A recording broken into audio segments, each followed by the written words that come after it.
ल आज चाहिँ हामी यहाँ फुलबारी मेलामा एकदम रोशनको गाडी यता दाइ हुनुहुन्छ रविलाई।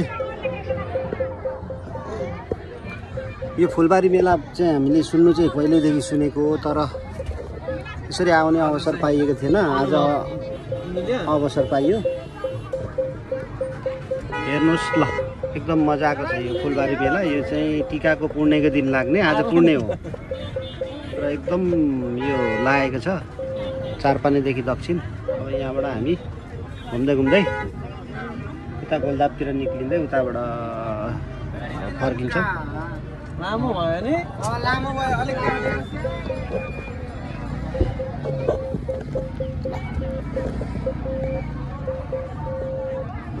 समिति